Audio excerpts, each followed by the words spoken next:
ମୁଁ ନିରଞ୍ଜନ ସାହୁ ଭୁବନେଶ୍ୱର ବାଲିଯାତ୍ରାର ଏକ ସଦସ୍ୟ। ଏ ଆକ୍ଚୁଆଲି ଏ ବର୍ଷ 2025 ଟା ଆମ ପାଇଁ ବହୁତ ଶୁଭଙ୍କର ଥିଲା, ଯେହେତୁ ଭାଇଚାରାର ପର୍ବ ଆମର ସମସ୍ତଙ୍କ ମନ ଖୁସି ଅଛି। ତେଣୁକରି ଯାହା ଆଉ ପ୍ରଭୁଙ୍କ ଦୟାରୁ ସବୁ ସୁରୁଖୁରୁରେ ବଢିଆ କଥାଟା ଆପଣ ମନେ ପକେଇଦେଲେ। ଆମେ ଯଦି ଆଉ 50 ବର୍ଷ କରୁ କି 100 ବର୍ଷ କରୁ, କଟକ ବାଲିଯାତ୍ରା ସାଙ୍ଗେ ସମାନ ହବନି। ଆଉ ଏ ଯୋଉ ବାଙ୍କୁଆଳ ହଉ କି ଆମର ଉତ୍ତର ମହୋତ୍ସବ ଯୋଉ ପ୍ରିୟଦର୍ଶୀ ମିଶ୍ର ଆମର କରିଛନ୍ତି, ସିଏ ଯଦି ଆଉ 200 ବର୍ଷ ଚେଷ୍ଟା କରିବେ ଭୁବନେଶ୍ୱର ବାଲିଯାତ୍ରାକୁ ଟପି ପାରିବେ ନାହିଁ। ଏଇଟା ବଡ ଭାଇ ବଡ ଭାଇ, ସାନ ଭାଇ ସାନ ଭାଇ, ମଝିଆ ଭାଇ ମଝିଆ ଭାଇ, ତେଣୁ ଯାହା ଲେବୁଲରେ ଯୋଉମାନେ ଅଛନ୍ତି ଲୋକ ସେଇମାନଙ୍କୁ ଅନୁସରଣ କରିକି ବର୍ତ୍ତମାନ ଆଜିର ଯାତ୍ରାକୁ ସଫଳ କରୁଛନ୍ତି। ଆପଣ ଚିନ୍ତା କରନ୍ତୁ, କଟକ ଗୋଟେ ଆକ୍ଚୁଆଲି ଜନଗହଳପୂର୍ଣ୍ଣ ଜାଗା, ସେଠି 1000-2000 ଷ୍ଟଲ ରୁ ଉର୍ଦ୍ଧ୍ୱ, ତାପରେ ବି ଲୋକ ଆସିକି ଆମ ଏପଟେ ରହୁଛନ୍ତି।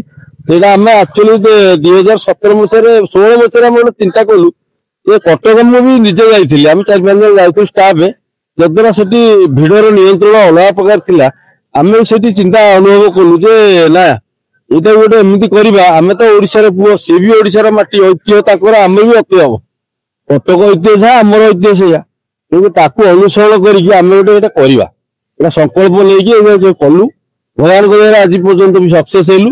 ଆଉ ଗୋଟେ ସବୁଠୁ ବେଟର ଜିନିଷ ହେଲା ଯୋଉ ଡିଭାଇଡ ହେଇଗଲେ, ଧର କଟକରେ ହଉଥିଲେ 25 ଲକ୍ଷ ଲୋକ, 25 ଲକ୍ଷ ତ 10 ଲକ୍ଷ ଲୋକ ଆଇଲେ ଭୁବନେଶ୍ୱର ବାଲିଯାତ୍ରା, କେତେ ତାଙ୍କର 15 ଲକ୍ଷ ହେଲେ ଟିକେ ନିଶ୍ୱାସ ନେଇପାରିଲେ। ବାସ୍ ଆମର ଉତ୍ତର ମହୋତ୍ସବ ଧର ସେଠୁ ଆମଠୁ 2 ଲକ୍ଷ ମାଇନସ ହେଇଯାଉ, ସେ ଆଉ ଟିକେ ରୋଡ ବି ଦାମ କମିଲା, ସେଥିପାଇଁ ଆମେ ନିଶ୍ୱାସ ନେଇପାରିଲୁ। ସେଇଟା ଆମର ଆମର ବାଙ୍କୁଆଳ ଯୋଉଟା ଆମର କରୁଛନ୍ତି ଇଏ ବାଲିଯାତ୍ରା କଣ ଏକାମ୍ର ବାଲିଯାତ୍ରା, ବାସ୍ ସିଏ ବି ସେମିତି ଭିଡ ନିୟନ୍ତ୍ରଣ କରିବାରେ ଆମକୁ ସାହାଯ୍ୟ କରୁଛନ୍ତି। ଏଇଟା ଠିକ, କଟକ କଟକ, ଭୁବନେଶ୍ୱର ଭୁବନେଶ୍ୱର।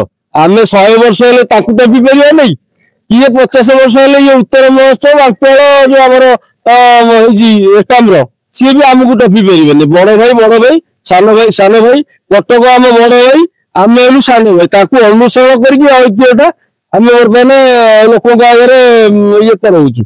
ଭଗବାନଙ୍କ ଇଚ୍ଛା ଯେ ସମସ୍ତେ ଭଲରେ ରହନ୍ତି, ଏଇଟା ହଉଛି ଆମର ମୂଳ ଉଦ୍ଦେଶ୍ୟ।